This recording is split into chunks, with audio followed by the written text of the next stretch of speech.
Sound వస్తుందో ఏమో అసలు. దేవుని పరిశుద్ధమైన నామమునకు స్తోత్రములు. నా వాయిస్ మీ మధ్యలో స్పష్టంగా వస్తుందా? వస్తుందయ్యా.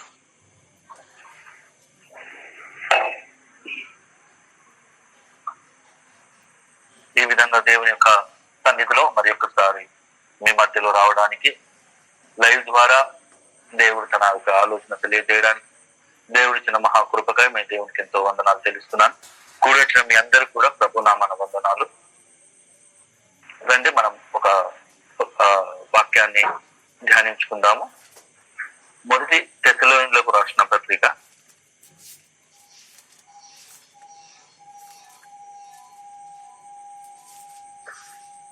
దాని యొక్క 2వ అధ్యాయం, మొదటి తెస్సలోని 2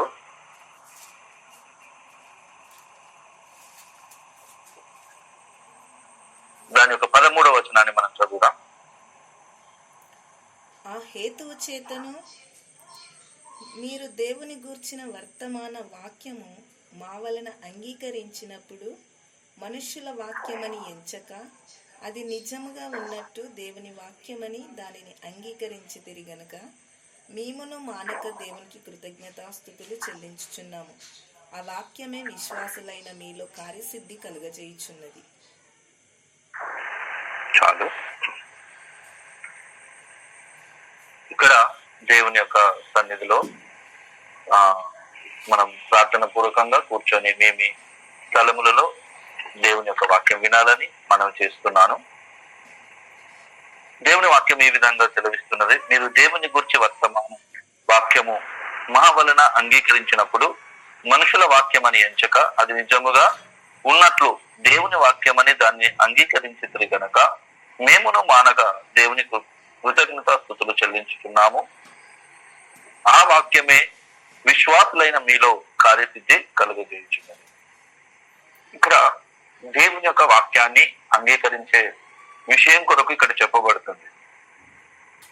అంటే విన్న వర్తమానాన్ని, దేవుని గురించిన ఒక వర్తమాన వాక్యం, నిజంగా దేవుని యొక్క సత్యం ఉన్నట్టుగా మీ మధ్యలో ఇప్పుడు ప్రకటింపబడుతున్న సమయంలో దాన్ని ఏ మాత్రం కూడా నిర్లక్ష్యపరచకుండా, ఎవరైతే తమ జీవితంలో అది మనుషుల వాక్యము కాదు, అది దేవుడే నాకు ఈ వాక్యాన్ని తెలియజేస్తున్నాడని ఎవరైతే దాన్ని అంగీకరిస్తున్నారో, ఈ రాత్రి కాలములో నేను అటువంటి వారిని బట్టి నేను దేవునికి ఎంతగానో కృతజ్ఞతాస్తుతులు చెల్లిస్తున్నాను. అయితే దేవుని యొక్క వాక్యం అది మన యొక్క ప్రాణ, ఆత్మ, శరీర మూలుగులను అది విభజిస్తూ మనల్ని ఫస్ట్ మనలో ఉన్న మనల్ని ప్రత్యేకపరుస్తూ, లోకం నుంచి మనల్ని ప్రత్యేకపరుస్తూ, అనేకమైన మతం యొక్క ప్రభావము నుంచి ప్రత్యేకపరుస్తూ, ధర్మశాస్త్రం యొక్క కాడిని విరగొడుతూ దేవుని యొక్క వాక్యం మన అంతరంగంలో పనిచేస్తుంది. అయితే ఆ వాక్యముని అది విశ్వాసులైన మీలో ఇప్పుడు కార్యసిద్ధి కలుగజేయుచున్నదని నేను నమ్ముచున్నాను. ఎందుకంటే యథార్థ హృదయంతో ఎవరైతే దీన్ని అంగీకరిస్తున్నారో వారిలో ఈ వాక్యం వారిలో కార్యసిద్ధి కలుగజేస్తుంది. దాని కొరకు కార్యసిద్ధి కలుగజేయడానికి మనం ఏం చేయాలి అంటే, మనుషుల వాక్యం అనేది ఎంచకూడదు, అది నిజముగా ఉన్నట్లు దేవుని వాక్యం అని దాన్ని అంగీకరించితిరి గనక మేము మానక దేవునికి కృతజ్ఞతాస్తుతులు చెల్లించుచున్నాము. ఇక్కడ గారు ఎందుకు మేము కృతజ్ఞతాస్తుతులు చెల్లించున్నామంటే, ఒక మనిషినే దేవుడు వాడుకొని మాట్లాడుతున్నప్పుడు అది మనుషుల వాక్యమని మీరు ఎంచకుండా అది దేవుని వాక్యమని, అది దేవుని వర్తమానమని, ఆ వాక్యమని మీరు నిజముగా అంగీకరించితిరి అని అంటున్నారు. అంటే ఇప్పుడు మనము వాక్యం వింటున్న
చెప్తున్నటువంటి వాక్యం, ప్రభు యొక్క నీతిని మనలో స్థాపిస్తున్నటువంటి వాక్యం, అనగా మన ఆత్మను ఒక రక్షిస్తున్నటువంటి వాక్యాన్ని మాత్రమే మనం అంగీకరించాలి. ఈ రోజున కేవలము శరీరాన్ని రక్షించే వాక్యం ఎన్నో ఉన్నాయి. లోక విషయాలు దొరకడానికి ఉన్న వాక్యాలు ఎన్నో చెప్తున్నారు. యేసు ప్రభు ఒకసారి తన దగ్గర ఉన్న శిష్యులందరూ ఒకసారి ఉన్నప్పుడు ప్రభు ఒక మాట అన్నారు, మీరు నన్ను తిని నా రక్తం తాగువాడే నిత్య జీవం గలవాడు అని చెప్పినప్పుడు, ఇది కఠినమైన మాట, ఇది ఎవడు వినగలడు అని అక్కడున్న శిష్యులే, ఆ 70 మంది శిష్యులు, వారు సేవ చేసిన శిష్యులు, వారే చెప్తున్నారు ఇది కఠినమైన మాట. ఏదో ప్రభుని నమ్మని వారు కాదు, ప్రభు చేత పరిచర్య పొందుకొని దయ్యాలు వెలగొట్టిన వారు, రోగులను స్వస్థపరిచిన వారు, ఇద్దరిద్దరిని ప్రభు గ్రామ గ్రామానికి పంపించినారు. ఆ టైంలో వారు ప్రభు చేత పంపబడి ప్రభు చేత అధికారం పొందుకొని వెళ్ళి ఎంతో సేవ చేసి తిరిగి వచ్చిన తర్వాత ప్రభు వారు అన్నారు, సరే మీరు ఇన్ని చేశారు కానీ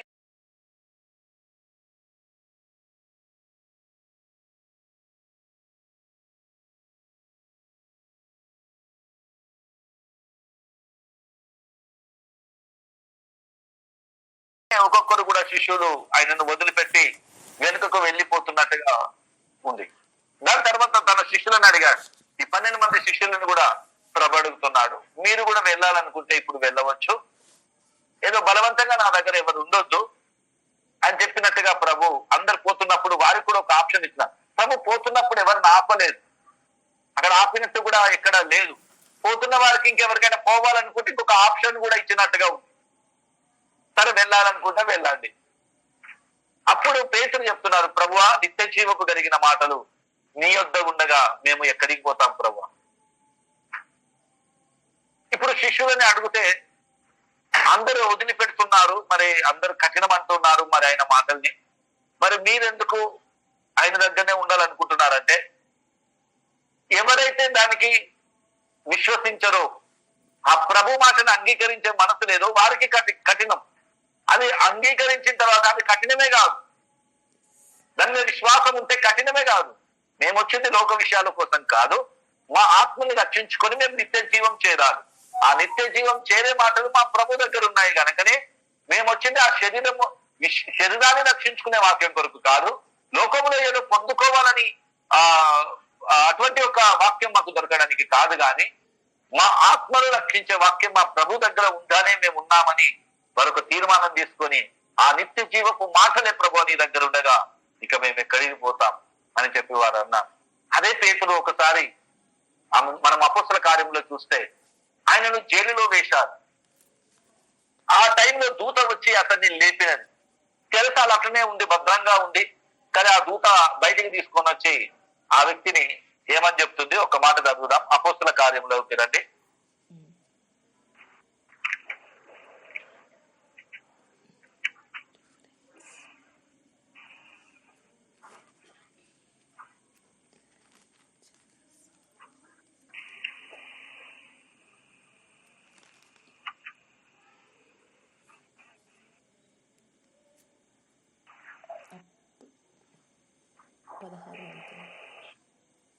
అపొస్తల కార్యములు 5వ అధ్యాయము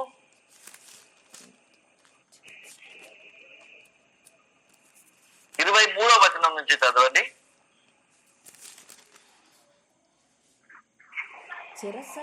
సారీ 18వ చదవండి, 18వ వచనం నుంచి. అపోస్తలులను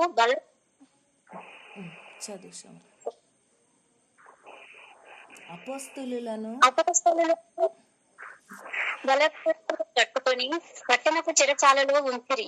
అయితే ప్రభువు దూత రాత్రి వేళ ఆ చెరసాల తలుపులు తీసి వారిని వెలుపలికి తీసుకొని వచ్చి, మీరు వెళ్లి దేవాలయంలో నిలవబడి ఈ జీవమును గూర్చి మాటలన్నీ ప్రజలతో చెప్పుడని వారితో అనెను. వారా మాట ఇక్కడ జీవమును గురించిన మాటలన్నీ ప్రజలతో చెప్పండి అని దూత వారికి సెలవిచ్చినది.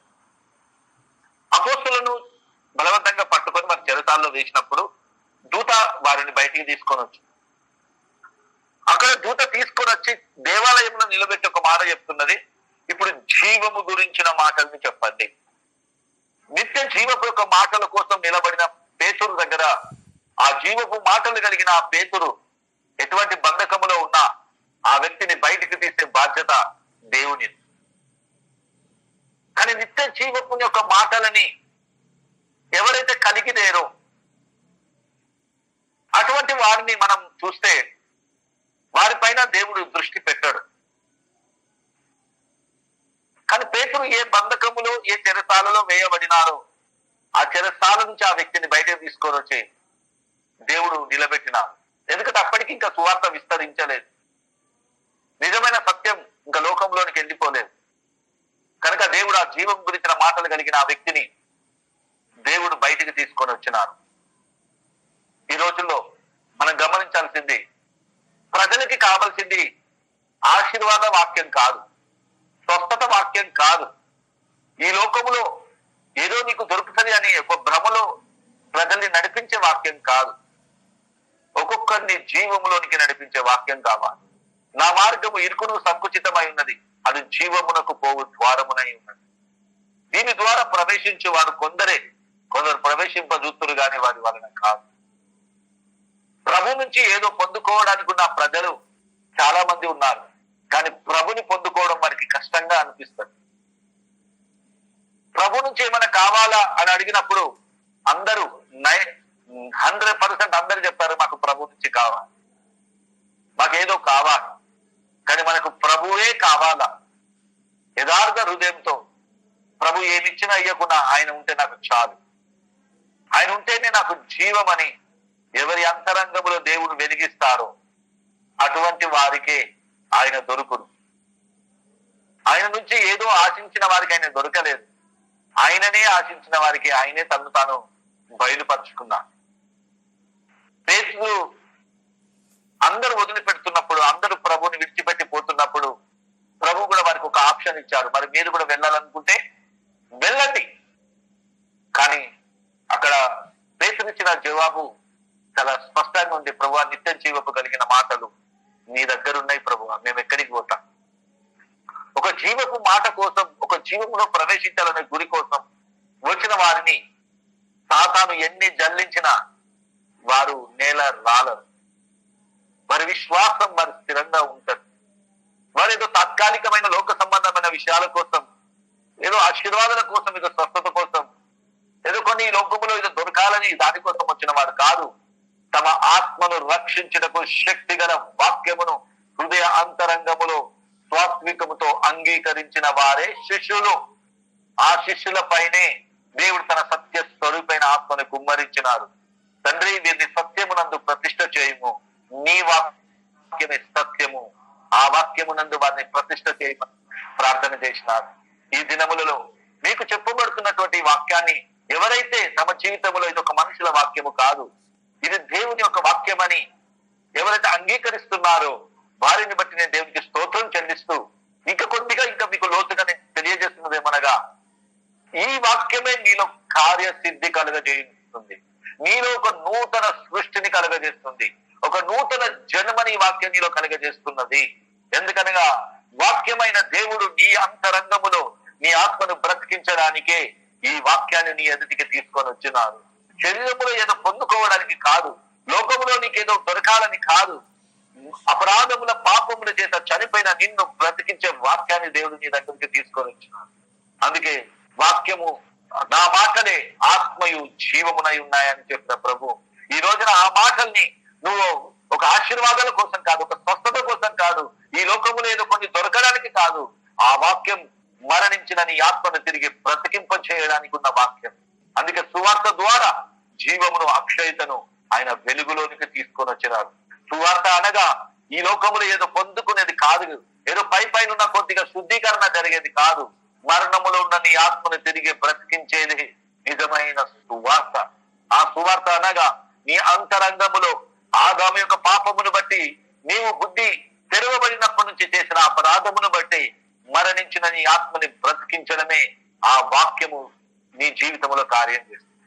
ఆ వాక్యమైన దేవుడు మన అంతరంగములో కార్యం చేస్తాడు. ఆ వాక్యము జీవముగాను ఆత్మగాను ఎప్పుడైతే ఎప్పుడైతే మన అంతరంగములో కార్యం చేస్తుందో అప్పుడే ఒక వ్యక్తి కొత్త జన్మ పొందుకుంటాడు.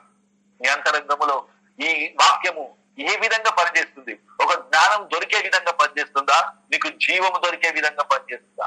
ఈ వాక్యము ద్వారా నా మాటలు వింటున్న సహోదరి సహోదరుడా, ఎథెన్స్ పట్టణస్థులు వారికి వాక్యము విన్నారు, పౌలు చెప్పిన మాటలన్నీ విన్నారు, కానీ వారు జ్ఞానం పొందుకున్నారు, కొన్ని కొత్త సంగతులు తెలుసుకున్నారు.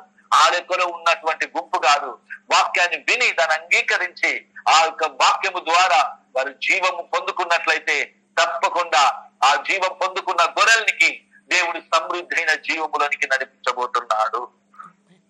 అందుకే నా గొర్రెలకు జీవమును, అది సమృద్ధి అయిన జీవముని చుట్టకే నేను వచ్చి తిని జీవజల ఊటనైన నన్ను వారు విడిచి ఉన్నారు, వారి బద్దలైన తొట్లను వారు తమ కొరకు తొలగించుకొని ఉన్నారని ఇర్మియా గ్రంథములో మనం చదువుతున్నాం. ఇశ్రాయేలు ప్రజలు జీవజల ఊట అయిన దేవుణ్ణి విడిచిపెట్టి వారికి అనుకూలంగా ఉన్న ఒక దేవుణ్ణి తయారు చేసుకొని నిత్య జీవకు ఊట అయిన దేవుణ్ణి వారు విడిచిపెట్టినారు. అప్పుడు వారి తొట్లు తొలిపించుకున్నారు, జీవజల ఊటనైన వారు విడిచిపెట్టినారు, వారు తమ కొరకు తొట్లను తొలిపించుకున్నారు, వారు బద్దలైన తొట్లను తొలిపించుకున్నారు. అందులో నీరు నిలబడదు. కానీ జీవజల ఊట ఎవరికైతే దొరుకుతున్నదో, ఆ నిత్య జీవమునిచ్చే ఊట ప్రభువైన యేసుక్రీస్తు ఎవరికైతే దొరుకుతున్నారో వారు ధన్యులండి.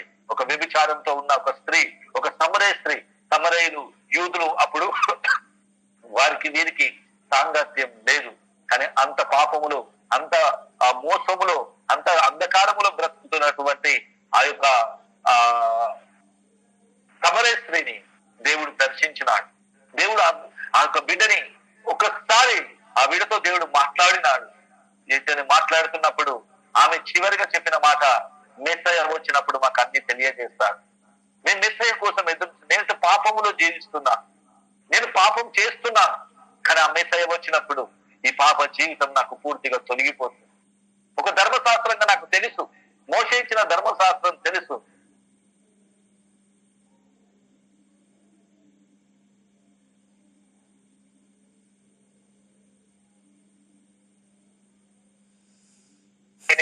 ఆ మిస్ అయినని తను తాను బయలుపరుచుకున్నప్పుడు ఆమెతో ఒక మాట ప్రభు అన్నాడు, ఇప్పుడు నేనెవరో నీకు తెలిస్తే నీవే నన్ను జీవజలమును అడుగుతావు.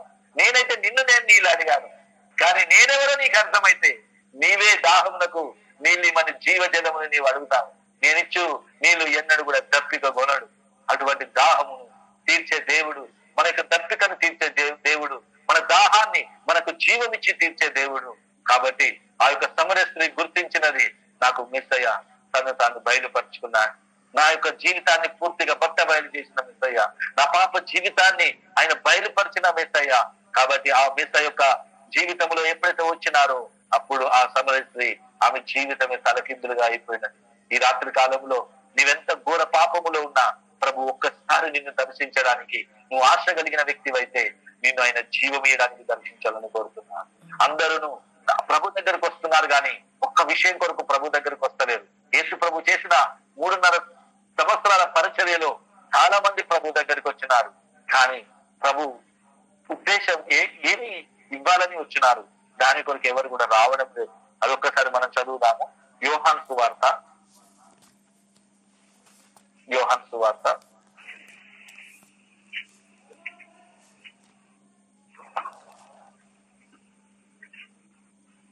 దాని యొక్క 5వ అధ్యాయము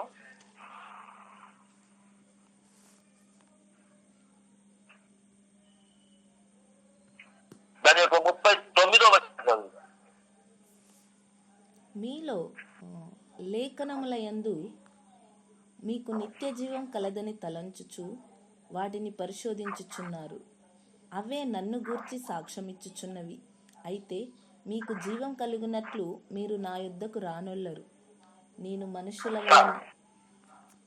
ఇక్కడ ప్రభు చెప్పినటువంటి మాట, మీరు బైబుల్ చదివేవారు, మీరు లేఖనాలన్నీ చదువుతున్నారు, నాకు నిత్య జీవం ఉందని చదువుతున్నారు.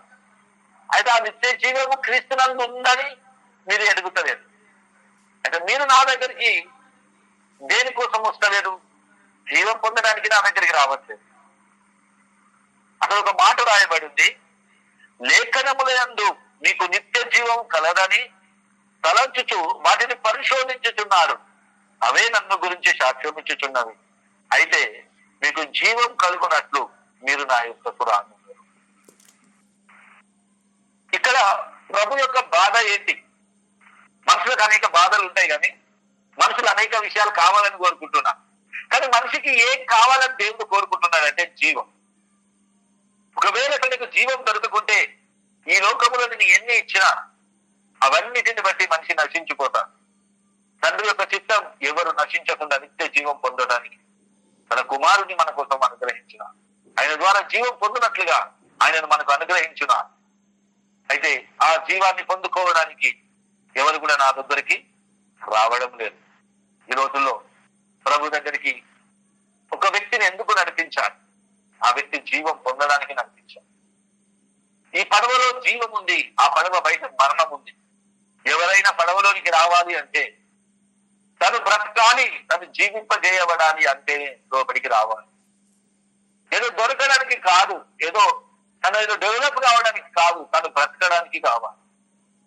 ఈ పడవ మనల్ని రక్షించేది. నోవాహు కట్టినటువంటి పడవ అది లోకంలో తనేదో గొప్పవాడిగా మారడానుకున్న పడవ కాదు, అది తనేదో వీసా దొరకడానుకున్న పడవ కాదు, తనకేదో పిల్లలయ్యే పడవ కాదు, అది తనకేదో ఉద్యోగం దొరికే పడవ కాదు, అది సర్వలోకం కంటే విలువైన నీ ఆత్మను రక్షించే పడవ. ఆ ఓడని తయారు చేసిన ఆ ఓడ అందరి కోసం తయారు చేయబడింది. ఎవరైతే తను రక్షింపబడాలని కోరుతున్నారో వారందరి కోసం ఆ పడవని సిద్ధపరిచింది. కానీ ఎవరు రాదు, ఒక 8 మంది మాత్రమే అందులో ప్రవేశించగలరు. ఈ రోజులో ఇరుకైన ద్వారం గుండా బాప్తిసానికి సాదృశ్యంగా ఉన్న ఆ క్రీస్తు అనే పడవలోనికి, ఓడలోనికి ఎందరు వస్తారు బాప్తిసం ద్వారా. ప్రభు నా ఏ ఉద్దేశం, ఏ ఇంటెన్షన్ కాదు, నేను నీలోకి రావడానుకున్న ఇంటెన్షన్ నీవు దొరకాలి, నా ఆత్మని బ్రతికించాలి, నేను నిత్య జీవం చేరుకోవాలి. ఇంతకంటే ఇక నాకు పెద్ద గురి ఏమీ లేదు ప్రభు. ఈ లోకములో నా అవసరతలన్నీ నీకు తెలియను ప్రభు, నువ్వు సమయానికి తీరుస్తాను. నీ రాజ్యాన్ని, నీతిని వెతకడమే నా పని అని ఒక పరిపూర్ణ విశ్వాసము కలిగి ఎవరైతే ప్రభునందు ఉన్నారో వారి నూతన సృష్టి. పాతవి గతించను, సమస్తము కూడా నూతనమాయి. ఈ రోజుల్లో మీరు ఒక నూతన పరచబడాలని దేవుడు ఇష్టపడుతున్నా కనుక వాక్యము విని నువ్వు విడిచిపెట్టే వ్యక్తి కాకుండా, అక్కడ దశలోనిక పత్రికలో మనం చూస్తే వారు ఏ విధంగానైతే ఇది ఒక మనుషుల వాక్యము కాదు, ఇది దేవుని మాట అని వారు అంగీకరించినారు. అదే విధంగా ఈ రాత్రి కాలంలో ఎవరైతే ఈ వాక్యానికి పూర్తిగా అంగీకరిస్తున్నారు, మీ ఆత్మలను రక్షించే ఈ శక్తి గల వాక్యాన్ని సాత్వికముతో ఎవరైతే ఈ రాత్రి కాలంలో అంగీకరిస్తున్నారో విరవిస్తున్న దుష్టత్వమును మాని ఒక లోపట నాటబడి నీ అంతరంగములో ఈ వాక్యాన్ని అంగీకరించిన ఎడల కార్యసిద్ధి కలగజేస్తుంది. నీ లోపల ఈ వాక్యముగా ఉండదు, అది నీలో కార్యము చేయడం ప్రారంభిస్తుంది, నిన్ను బ్రతికించడం ప్రారంభిస్తుంది, నిన్ను జీవింపజేయడం ప్రారంభిస్తుంది, నిన్ను మార్చడం ప్రారంభిస్తుంది, నిన్ను నడిపించడం ప్రారంభిస్తుంది. అందుకే ఒక భక్తుడు సెలవిస్తున్నాడు, నేను దేవుని ఎదుట పాపం చేయకుండానట్లుగా నా అంతరంగములో నీ వాక్యమును నేను ఉంచుకొని ఉన్నాను. ఈ రోజు నా వాక్యాన్ని ఎక్కడ ఉంచుకోవాలి? మన అంతరంగములో, మన మనస్సులో ఉంచుకోవాలి. మన అంతరంగములో ఎప్పుడైతే వాక్యం ఉంటుందో, ఆ సత్యమైన వాక్యం మనలో ఉంటుందో, అప్పుడే మనం ఏ పాపం చేయలేము. ఆ పాపమును ఖండించే వాక్యం, ఆ పాపాన్ని ఎదిరించే వాక్యం, ఆ పాపంతో పోరాడే వాక్యం నా అంతరంగంలో కార్యం చేస్తున్నది. ఒక వాక్యముగా ఉంటే నువ్వు పాపం వచ్చినప్పుడు పాపం చేస్తావు, కానీ వాక్యము కార్యసిద్ధి కలుగజేస్తున్నప్పుడు పాపం వచ్చినప్పుడు పోరాడతావు, సైతాన్ వచ్చినప్పుడు పోరాడతావు, నేను నాది నా కొరకు అనే స్వభావం వచ్చినప్పుడు దాంతో నువ్వు పోరాడతావు, నీలో స్వార్థం వచ్చినప్పుడు నువ్వు పోరాడతావు, నీలో గర్వం వచ్చినప్పుడు నువ్వు పోరాడతావు, నీ స్వనీతి వచ్చినప్పుడు నువ్వు పోరాడతావు. ఈ లోక ఆడంబర జీవితం వచ్చినప్పుడు నువ్వు పోరాడతావు. కాబట్టి ఆ వాక్యము కలిగి ఉన్న, అంగీకరించిన, కార్యసిద్ధి కలగజేసిన శత్రుకు, మేషక్, అబేద్నెగోను వారికి నిలబడిన రాజు దగ్గర ధైర్యంగా వారు నిలబడ్డారు. ఎందుకు అంత ధైర్యం వారికి ఎవరిచ్చారండి? ఆ వాక్యం వారికి ఇచ్చినది. ఏ ప్రతిమకు కూడా మీరు సాగిల పడకూడదు. ఆయన ఆకాశం అందే గాని, భూమి అందే గాని, భూమి కింద నీళ్ళ అందే గాని ఏ రూపమును కూడా మీరు చేసుకోనకూడదు, దానికి సాగిల పడకూడదు. అది స్త్రీ ప్రతిమే గాని, పురుషుని యొక్క ప్రతిమే గాని, అది పక్షుల ప్రతిమే గాని, అది ఏదైనా సూర్య చంద్రుల ప్రతిమే గాని, అది ఏ ప్రతిమైనా దానికి మీరు సాగిల పడకూడదని లేఖనాలు స్పష్టంగా సెలవిచ్చిన మాటల్ని వాక్యముగా కాదు, ఆ వాక్యం వారిలో కార్యసిద్ధి కలుగజేస్తున్నది. ఆ బబులోని రాజ్యములో కేవలం ఈ ముగ్గురే లేరు. ఇశ్రాయేల్ ప్రజలు ఎంతో మందిని చెరగొని తీసుకొని వెళ్ళిపోయారు. ఆ చెరగొని పోయిన దానిలోనే దానియేలు ఉన్నారు, శద్రక్ మేషక్ అబేద్నెగోలో ఉన్నారు. వీరందరూ అక్కడ ఉన్నారు. ఇంకా ఎంతో మంది ఉన్నారు. వారందరికీ వాక్యం తెలుసు. కానీ వాక్యం కార్యసిద్ధి కలుగజేస్తున్నది ఈ ముగ్గురులోనే. ఈ రోజున నీవు ఇంతమంది వాక్యం వింటున్న వారిలో ఈ వాక్యం ఎంత మందిలో కార్యసిద్ధి కలుగజేస్తున్నదో వారే ఈ వాక్యం కొరకు, ఈ సత్యం కొరకు వారు ప్రభు పక్షంగా నిలబడతారు. వారు ప్రభు పక్షంగా రోషం కలిగి వారు ప్రభుని మహిమపరిచే బిడ్డలుగా వారు సిద్ధపడతారు. ఈ మహిమ కొరకు వారు సిద్ధపడరు, పరలోక మహిమ కొరకు వారు సిద్ధపడుతున్నారు. నిత్య జీవ మహిమ కొరకు వారు సిద్ధపడుతున్నారు. అందుకే ఎవరిని నేనైతే నీతిమంతులుగా మార్చినానో వారిని నా మహిమలోనికి నడిపిస్తున్నాను. అదే ప్రభు తన బిడ్డలతో సెలవిస్తున్నటువంటి మాట. ఈ రాత్రి కాలంలో మీరు జీవం పొందడానికి ఆయన యొద్దకు రావడానికి మనం ఇష్టపడుతున్నామా? ప్రభు, ఈ లోకంలో నాకు ఎన్ని దొరికినా నీ జీవము దొరకని ఎడల నేను నిత్య జీవానికి వారసుడిగా నేను మార్చబడలేనని ఒక పూర్ణ పశ్చాత్తాపంతో, ఒక జీవము కలిగిన జీవం పొందుకోవడానుకున్న మనస్సుతో మనం ఆయన యొద్దకు వస్తే తప్పకుండా ఆయన గొర్రెలకు ఆయన జీవమును, అది సమృద్ధైన జీవమును ఆయన కిచ్చుటకే నేను వచ్చితిని అని చెప్పిన ఆ మంచి కాపరి అయిన ఆ ప్రభు చేతులోనికి రావడానికి ఈ రాత్రి కాలంలో ఎందరు ఇష్టపడుతున్నారు? చాలా మందికి ఈ జీవవాక్యమును ప్రకటించకుండా ప్రజలకి అనుకూలమైన వాక్యం, ప్రజలకి అనుకూలంగా ఉన్న వాక్యాన్ని, ప్రజలకి ఏదైతే చెప్తే ఇష్టమో ఆ వాక్యాన్ని బోధించే బోధకులు అనేకులు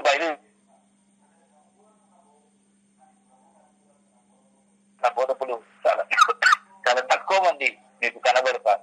కనుక ఒక్కసారి మీరు ఆలోచించండి. ఈ రోజున ఈ బోధ ఒక మనిషిని సంతోషపరిచేది కాదు, ఒక డినామినేషన్ ని సంతోషపరిచేది కాదు, కానీ నిన్ను నన్ను రక్తం ఇచ్చి కొనుక్కోవాలని కోరుతున్న ప్రభుని సంతోషపరచాలని ఈ వాక్యాన్ని మీకు మేము బోధిస్తున్నాము. మా వాక్యం మనుషులను సంతోష పెట్టేది కాదు, మన హృదయాలను ఎదిగిన దేవుణ్ణి మాత్రమే సంతోష పెట్టినట్లుగా మేము ఈ వాక్యాన్ని బోధిస్తున్నాము. ఈ వాక్యం ఒక మనుషుల వాక్యం అని ఎవరైతే అంగీకరిస్తున్నారో, ఫలానా ప్రసాద్ పాస్టర్ గాని ఎవరు కూడా దయచేసి ఈ వాక్యాన్ని మీరు అంగీకరించకండి. ఇది దేవుని వాక్యం అని మీరు అంగీకరించండి. దాన్ని బట్టి నేను దేవునికి ఎంతగానో కృతజ్ఞతాస్తుతులు చెల్లిస్తాను. ఇంకా మీలో అది కార్యసిద్ధి కలగజేస్తుంది. దీన్ని విశ్వసించడం ద్వారా మీలో కార్యసిద్ధి కలగజేస్తుంది. ఈ విధంగా మీరు నమ్మడం ద్వారా మీరు కార్యసిద్ధి కలగజేస్తారు. పేతురుని కొర్నేలికి పిలిపించుకున్నారు. కొర్నేలు ఒక మాట చెప్తున్నారు, ఇప్పుడు మేమందరము దేవుని ఎదుట కూర్చున్నాము, దేవుడు నీకు ఏది ఆజ్ఞాపించినారో ఆ మాటలన్నీ మాతో చెప్పు అని. అది నీ మాటలు కాదు, దేవుడు ఇచ్చిన మాటలు మాకు చెప్పు అని అక్కడ వారు సిద్ధముగా కూర్చొని ఉన్నారు. అప్పుడు వెంటనే ఆ మాటలను అంగీకరిస్తూనే వారు పరిశుద్ధాత్మతో నింపబడినారు. వారు ఎవరి మాటలని వారు అంగీకరిస్తున్నారు? ఒక పేతురు మాటలని కాదు. పేతురు మాటలు అది మానవ మాట, ఒక మానవునికి అనుకూలమైన మాట, కానీ అది దేవుని మాట గనక, పేతురు నోటి నుంచి వస్తున్న మాట అది దేవుని మాట కనుక వారు అంగీకరించిన వెంటనే వారి పరిశుద్ధాత్మతో వారు నింపబడినారు. ఆ మాట వారికి జీవముగాను ఆత్మగాను వారి అంతరంగముల, వారి కుటుంబముల, వారి మధ్యలో అది కార్యం చేసింది. ఈ వాక్యముగా నీ మధ్యలో ఉండకుండా ఈ వాక్యము నీలో జీవముగా ఆత్మగా కార్యం జరుగునట్లుగా మనమందరము కూడా దేవుని సన్నిధిలో సిద్ధపడాలి. నేను ఒక ఉదాహరణ మీకు చెప్పాలని కోరుతున్నాను. మన ఇంటికి మనం ఒక 20 కిలోల చావల్ మనం బియ్యాన్ని మనం తీసుకొని వచ్చాం. మనం బియ్యం తీసుకొని వచ్చి 20 కిలోలు అట్లనే పెట్టాం. అది అట్లనే ఉంటే మన కడుపు నిండుతుందా?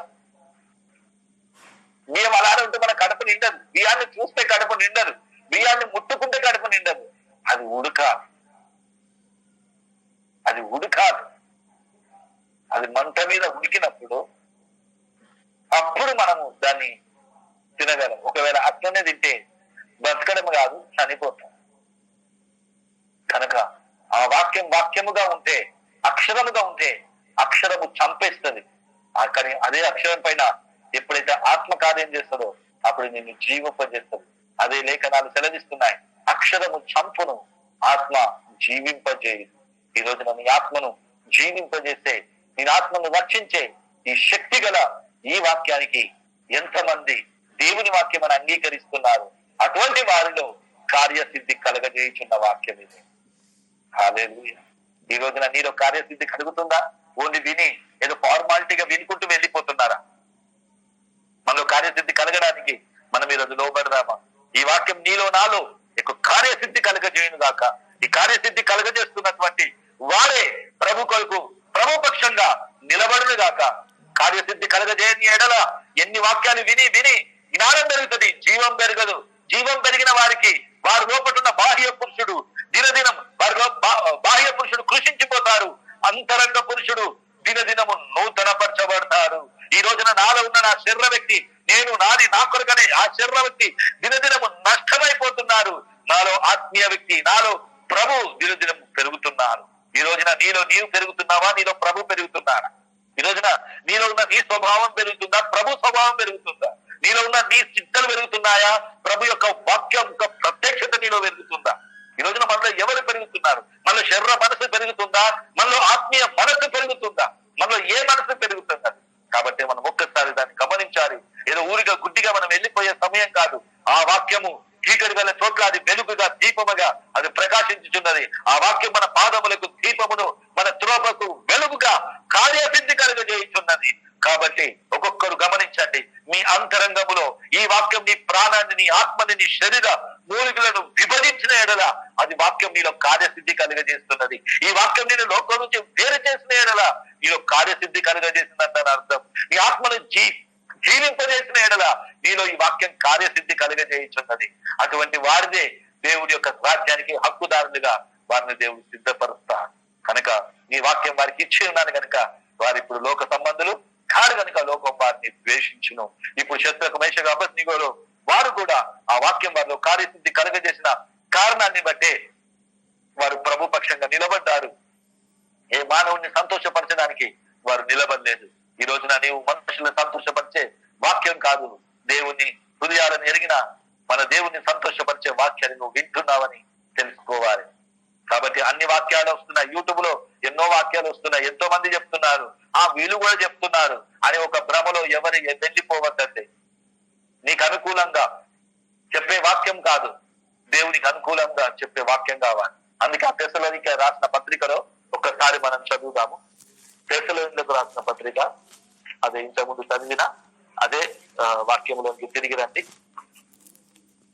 మొదటి తెస్సలోని 1వ అధ్యాయము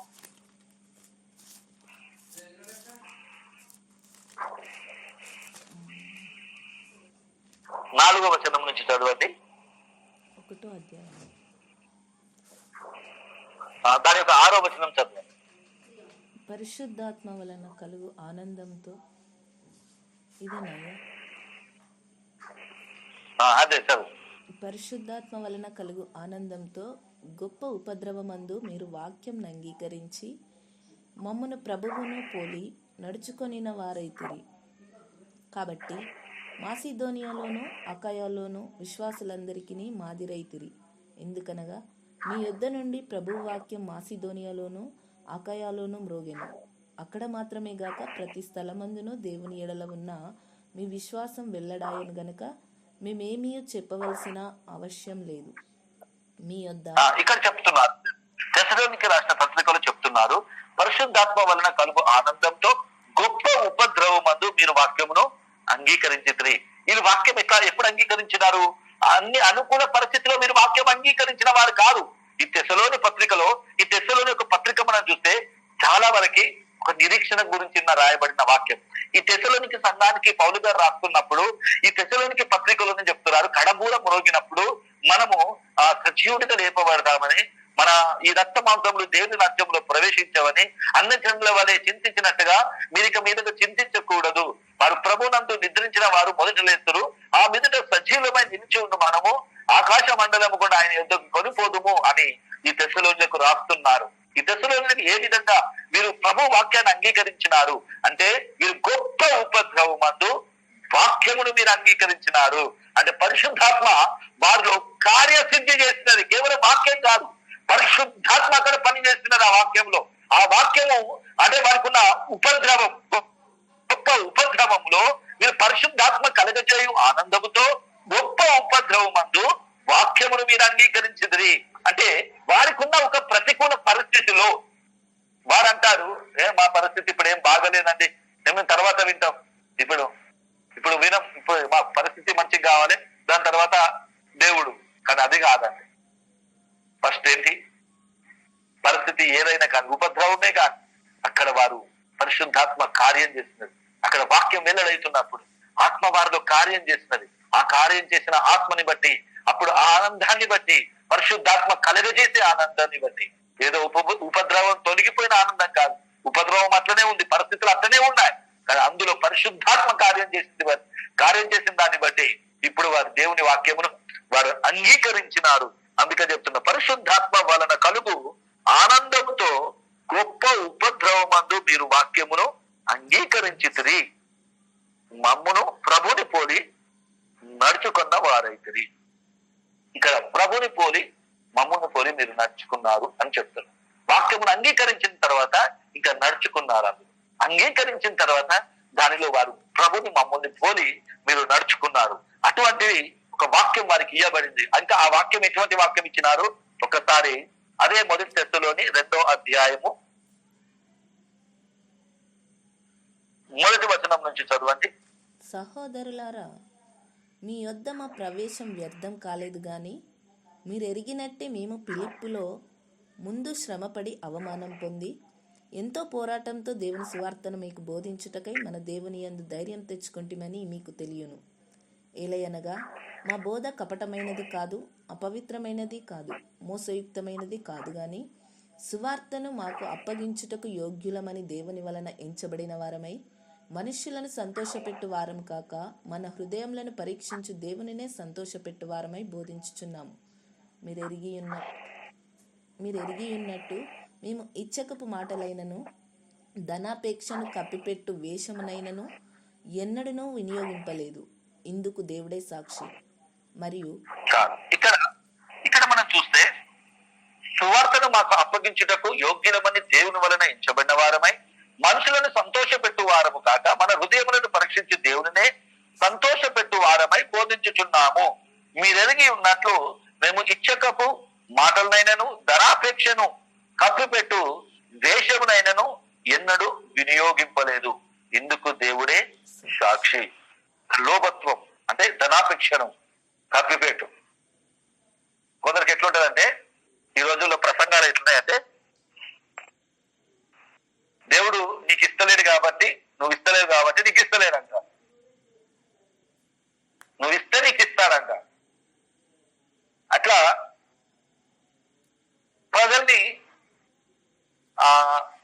ఇవ్వండి, మళ్ళీ మీకు 10 ఇస్తే దేవుడు 100 ఇస్తాడు, 100 ఇస్తే 1000 ఇస్తాడు, 1000 ఇస్తే 10,000 ఇస్తాడు అని ఈ విధంగా ఉన్న ప్రసంగాలు ఎన్నో ఉన్నాయి. కానీ దేవునికి మనం ఇచ్చేటప్పుడు ఒక స్వార్థపూరితమైన మనసుతో మనం దేవునికి ఇవ్వకూడదు. దేవునికి ఇచ్చే విషయంలో చాలా జాగ్రత్తగా ఉండాలి. దేవుడు నాకు ఇచ్చాడు అని ఇవ్వాలి. మంచి గమనించాలి. ఈ మాట స్పష్టంగా గమనిస్తేనే మీకు అర్థమవుతుంది. దేవుడు నాకు ఇస్తాడు కాబట్టి నేను ఇస్తాను అని ఇవ్వదు. దేవుడు నాకు ఇచ్చాడు గనక కృతజ్ఞత పూర్వకంగా ఇవ్వాలి.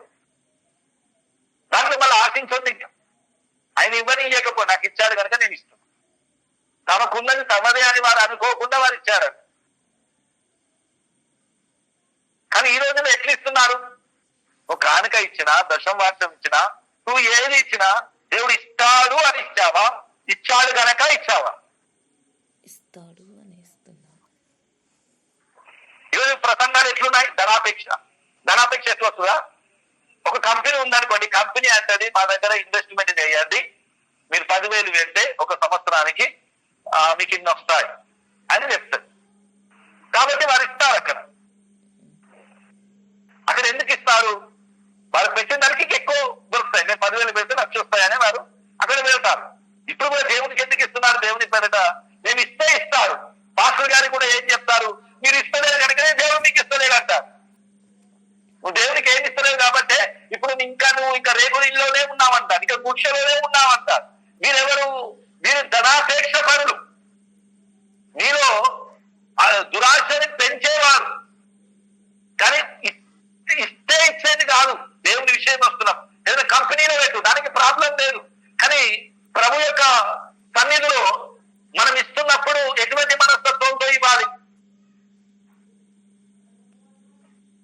ఇచ్చాడు కాబట్టి. ఒక తలాంతులు ఇస్తున్న ఒక వ్యక్తి దగ్గరికి వచ్చినారు.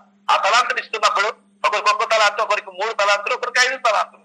ఆ తలాంతులు ఇవ్వబడుతున్నప్పుడు 5 తలాంతుల వ్యక్తి దాన్ని 10 చేసినారు, 3 ఇచ్చిన వ్యక్తి 6 చేసినారు. అయితే 1 ఇచ్చిన వ్యక్తి దాన్ని దాచిపెట్టినారు.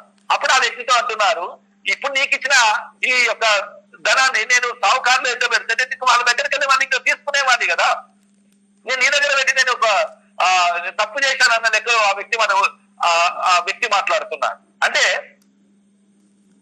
నువ్వు బయట పెట్టడం వేరు, కానీ దేవుని దగ్గర పెట్టడం వేరు. నువ్వు దేవునికి ఏదైనా ఇస్తున్నప్పుడు నాకు ఇస్తాడు అని ఇవ్వద్దు, ఆయన ఇచ్చాడు కనుక కృతజ్ఞతగా ఆయనకి ఇవ్వాలి. కానీ ఈ రోజుల్లో ఉన్న ప్రసంగాలు ఎట్లున్నాయండి? ఈరోజు ఇచ్చేవారు కూడా ఎట్లా ఇస్తున్నారు? ఇంకొక మాట కూడా చెప్తా. ఇప్పుడు సంఘంలో ఒక గేమ్ ఆడతారు. ఏ గేమ్ అంటే, ఫలానా వ్యక్తి 1000 రూపాయలు ఇచ్చాడు అనగానే ఇంకొకరు కూడా నా పేరు కూడా ఇంకా చదవాలి అని ఇంకొకరు ఏం చేస్తారు, 2000 ఇస్తారు. ఫలానా వ్యక్తి 2000 ఇచ్చాడు అనగానే ఇంకొకరి పేరు చదువుతారు. ఈ విధంగా డబ్బులు ఎవరు ఎక్కువ ఇస్తే వారి పేరు అక్కడ చెప్పబడుతుంది. అది జీవపు డంబం. నా పేరు సంఘములో చదివారు, నేను ఎవరనుకున్నా వెంతించిన, నేను ఫలానా చూపించుకోవడానికి ఇచ్చేది కాదు, కృతజ్ఞతగా సజీవ యాగంగా అర్పించుకునేది.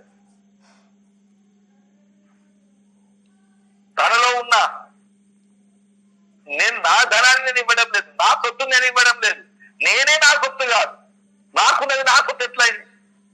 అదే సంఘం యొక్క విశ్వాసం. తమకున్నది తమదని కూడా వారు అనుకోనలేదు. మీరు అననీయ సఫీరాలు ఎక్కువ ఉంటారు, కొందరు అబద్ధం ఆడతారు ఇచ్చే విషయంలో. నువ్వు కృతజ్ఞతగా ఇవ్వు. తమకున్నది తమదని అనుకోని సంఘం అది.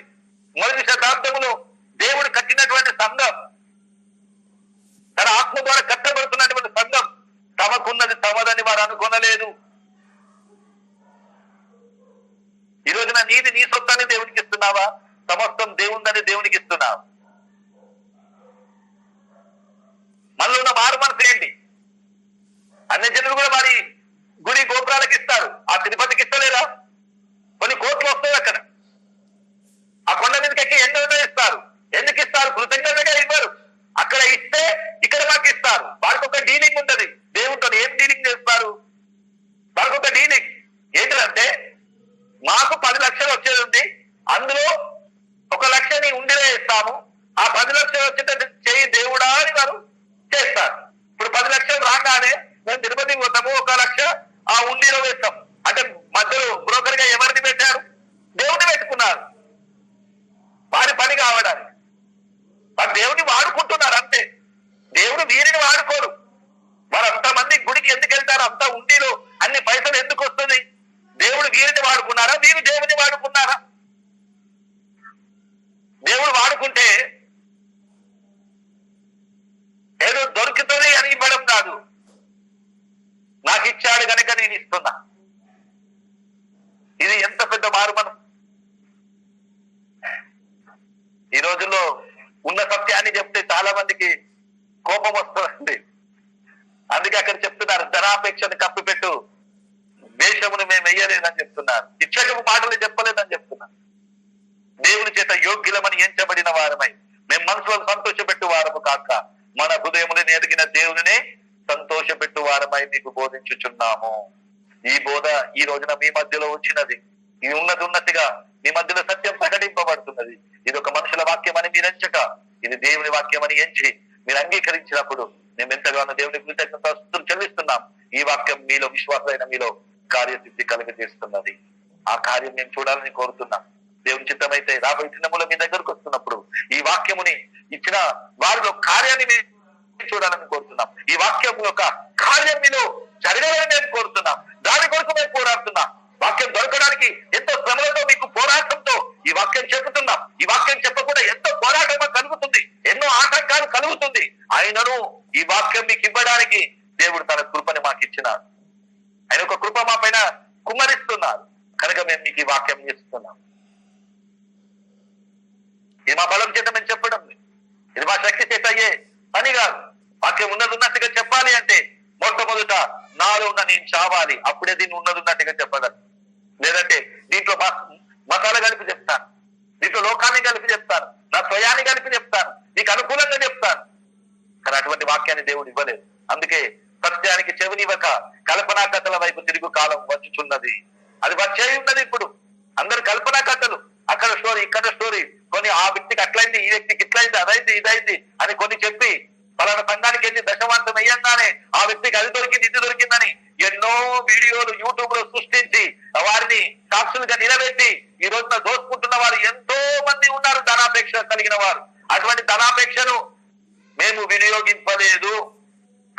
నీకు ఉన్నది ఉన్నట్టుగా విప్పి చెప్తున్నా ఈరోజు. అటువంటి ధనాపేక్షను మేము విప్పి చెప్తున్నా. ఎవరైనా యూట్యూబ్ లో కింద స్క్రోల్ అవుతూ ఉంటది, అకౌంట్ నెంబర్ స్క్రోల్ అవుతూ ఉంటది, పైన వాక్యం నడుస్తూ ఉంటది, కింద అకౌంట్ నెంబర్ నడుస్తూ ఉంటది.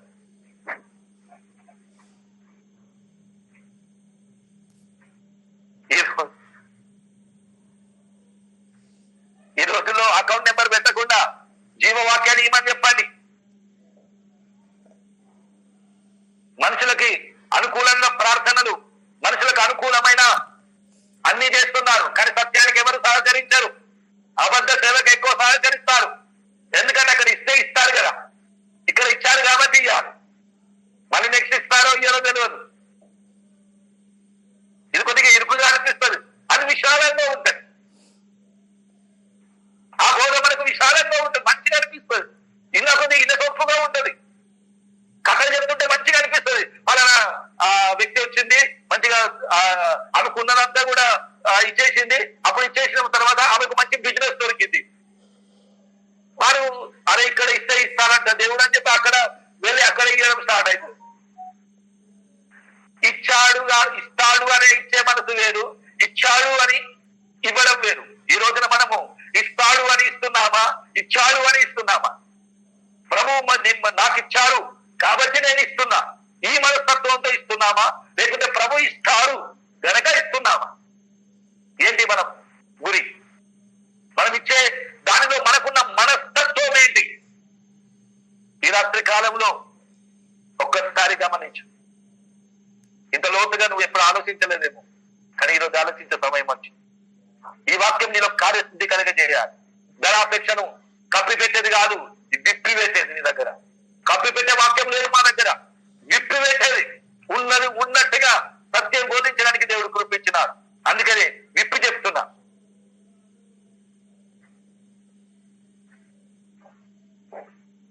ఈ రోజుల్లో దేవుని ఎదుట మనం ఏ విధంగా ఇస్తున్నాం? దేవుడి కోసం నువ్వు ₹1 ఇవ్వచ్చు, కానీ ఇస్తున్న సమయంలో నీకున్న ఇంటెన్షన్ ఏంటి? నీకున్న మనస్తత్వం ఏంటి? అక్కడ మార్పు జరగాలి. నువ్వు ఇస్తుంది 10 లక్షల, ₹10, ₹1, అది విషయం కాదు. నీవిస్తున్న మారు మనసు ఏంటి? ఏ మారు మనసు పొందుకొని నీవు ఇస్తున్నా? నాది అనే మనస్తత్వంతో ఇస్తున్నావా? దేవుడు ఇస్తాడు అని ఇస్తున్నావా?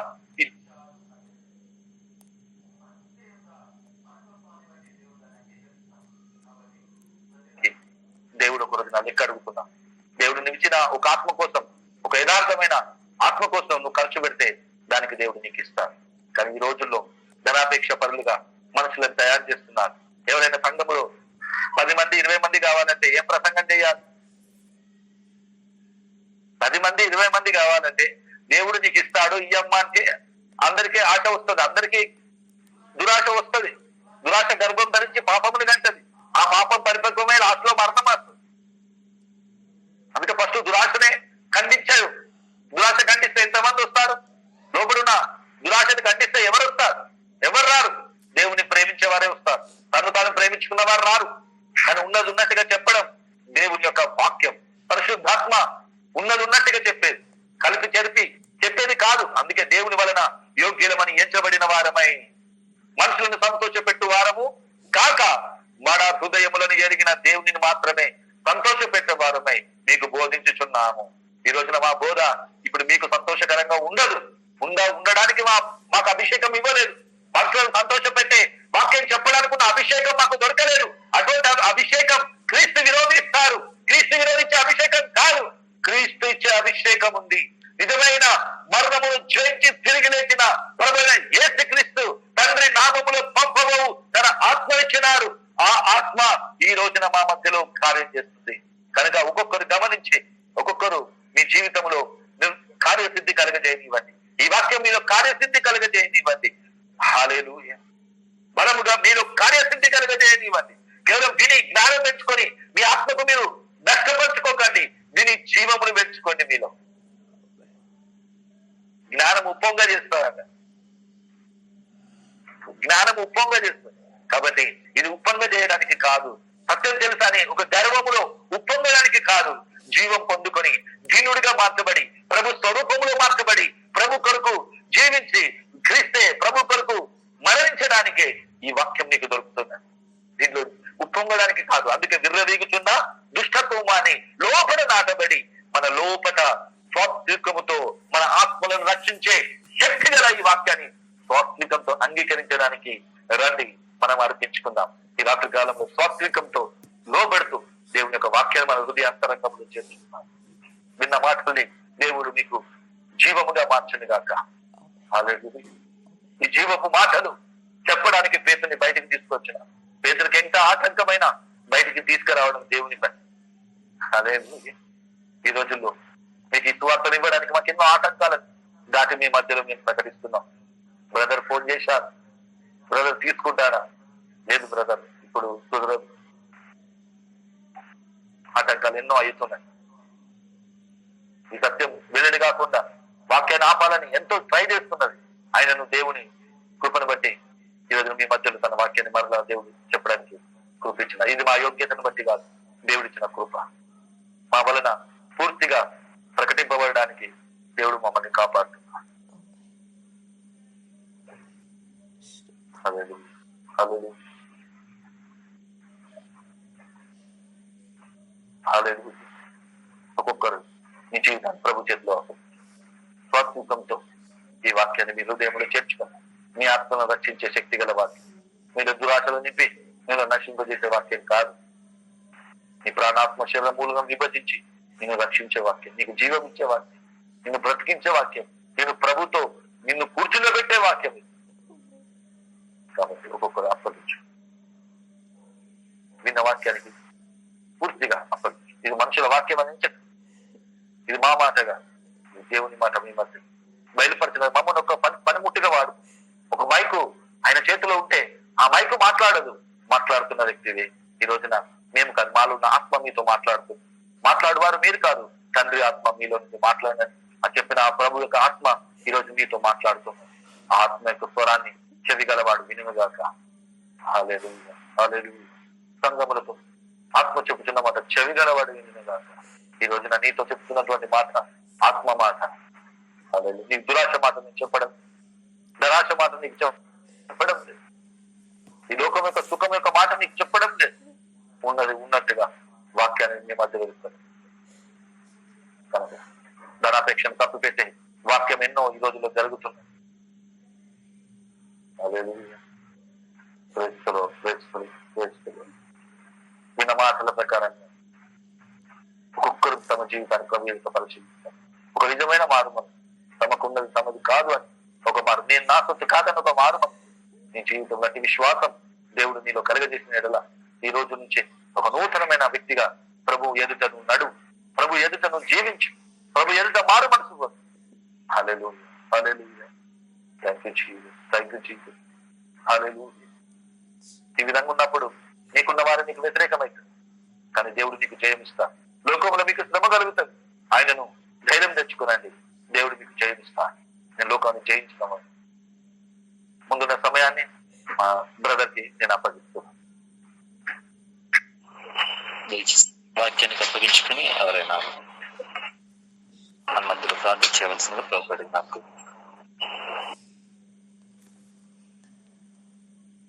స్తోత్రం స్తోత్రం స్తోత్రములు ప్రభా. పరిశుద్ధుడానికి వందనాలు. గొప్ప దేవుడా, మంచి దేవుడా, మహోన్నతుడా, మహాగంధానికి స్తోత్రములు తండ్రి.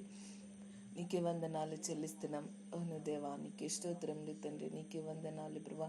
మరి సత్యమైన వాక్యాన్ని ప్రభా నీకే స్తోత్రములు మాకు ప్రకటిస్తున్నావు దేవా. నీకే స్తోత్రం అయ్యా. మరి నీకే వందనాలు ప్రభా. నీ బిడ్డలను ప్రభా మరి వాడుకుంటూ దేవా, మరి దేవా ఎన్నో ఆటంకాలు వస్తున్నప్పటికీ కూడా ప్రభా మాపై, మా సంఘంపై ఇంత కృప చూపుతున్న దేవా, నీకే లెక్కించలేని కృతజ్ఞతాస్తుతులు స్తోత్రములు చెల్లిస్తున్నాం ప్రభా.